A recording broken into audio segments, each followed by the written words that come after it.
Halo semuanya, saya Shendi Saputra dengan NIM 325220015.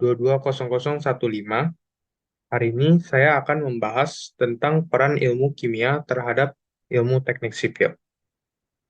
Sebelumnya, apa itu ilmu kimia?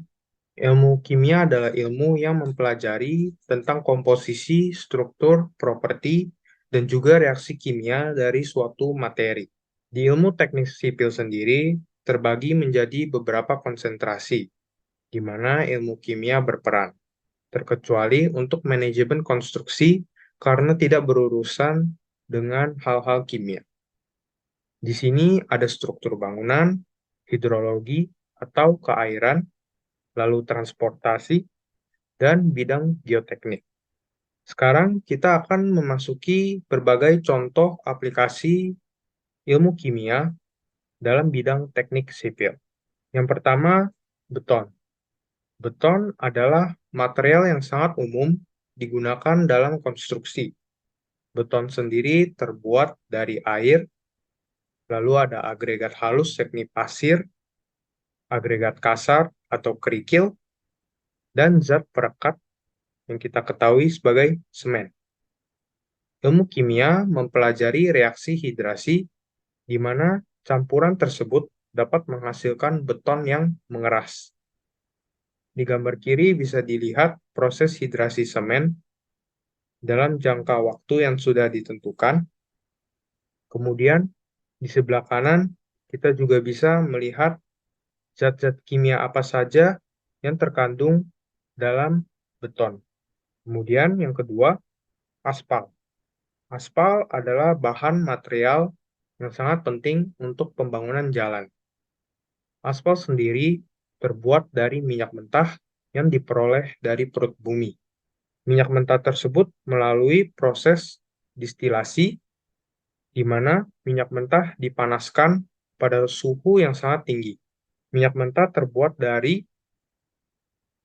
materi kompleks, di mana kita bisa mengambil komponen atau zat tertentu pada titik didih tertentu, supaya kita peroleh minyak mentah yang dapat digunakan sebagai aspal. Karena minyak mentah di sini sendiri banyak sekali kegunaannya. Bisa untuk bahan bakar bensin mobil, pesawat, dan juga kereta. Kemudian, contoh yang ketiga adalah bahan plastik.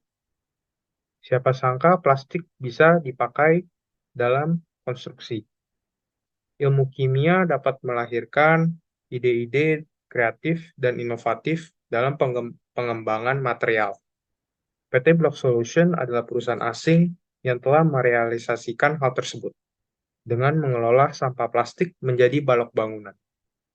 Mereka telah beroperasi secara global dengan salah satu lokasi proyek di Lombok. Jadi mereka membangun rumah dan sekolah dengan balok bangunan terbuat dari plastik, seperti contoh di bawah.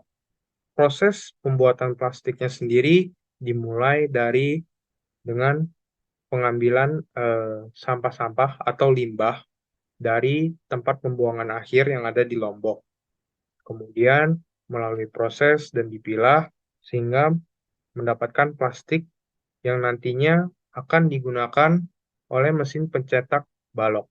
Hal ini adalah hal yang sangat bagus untuk lingkungan dan setidaknya bisa mendaur ulang limbah-limbah plastik.